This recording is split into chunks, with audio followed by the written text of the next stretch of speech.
నాన్నకు ప్రేమతో సినిమాలో ఒక డైలాగ్ నేను చాలాసార్లు ప్రస్తావించా. సృష్టిలో ఎక్కడో జరిగేటటువంటి అంశానికి మరెక్కడో కనెక్ట్ అవుతుంది అనేది. అలాగే నేను రోజు ఇంటర్నేషనల్ న్యూస్ ప్రొజెక్ట్ చేసేది కూడా అందుకే. ఎందుకంటే ప్రపంచవ్యాప్తంగా జరిగే పరిణామాల ప్రభావం ఖచ్చితంగా మన మీద ఉంటుంది, మనం పట్టించుకోం. ఇప్పుడు ఫర్ ఎగ్జాంపుల్ ఈ ఇరాక్ యుద్ధం అప్పుడు మనకు ఆయిల్ ధరలు భారీగా పెరిగిపోలా. ఇప్పుడు రష్యా ఉక్రెయిన్ యుద్ధం కారణంగా మనం దెబ్బతినలా. కానీ రష్యా దగ్గర నుంచి మనం ఆయిల్ తీసుకుంటున్నాం కాబట్టి మోడీ కంట్రోల్ చేయగలిగాడు.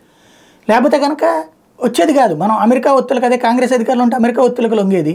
అప్పుడు మనకి ఇప్పుడు 250 రూపాయలు 300 రూపాయల పెట్రోల్ డీజిల్ ఉండేది. అదేమంటే అదిగో యుద్ధం అని చెప్పేవాడు. ప్రపంచవ్యాప్త పరిణామాలు, దాంట్లో మన నాయకుల శక్తి సామర్థ్యాలు అన్నీ లింక్ అయ్యి ఉంటాయి. మనం ఏదో వేగ్గా మా చంద్రబాబు గొప్పోడు, మా కేసీఆర్ గొప్పోడు, మా జగన్ గొప్పోడు ఇట్లా మాట్లాడుకుంటూ ఉంటుంటాం. అసలు పాయింట్ అక్కడ ఉంది, లాజికల్ పాయింట్.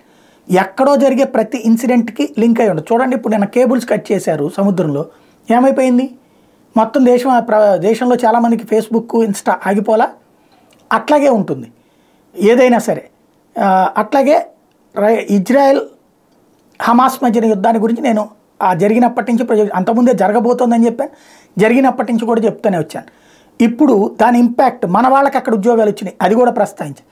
అలా ఉద్యోగాలు చేస్తున్న వాళ్ళల్లో ఒక వ్యక్తి చనిపోతే, ఒక భారతీయుడు, 4 గాయపడ్డ సంఘటన ఇప్పుడు చోటు చేసుకుంది. లెబనాన్కి సంబంధించి హిజ్బుల్లా తీవ్రవాద సంస్థ జరిపినటువంటి దాడిలో, ఇజ్రాయెల్ మీద జరిపినటువంటి బాంబు దాడిలో భారతదేశానికి చెందిన 31 సంవత్సరాల నబీన్ మాక్స్వెల్ మరణించారు. మరొక 2 భారతీయులు కూడా తీవ్రంగా గాయపడ్డారు. మరణించిన మాక్స్వెల్ 2 నెలల క్రితమే అగ్రికల్చర్ వర్క్ కోసం ఇజ్రాయెల్ వెళ్ళాడు. అతని భార్య ఇప్పుడు ప్రెగ్నెంట్గా ఉంది.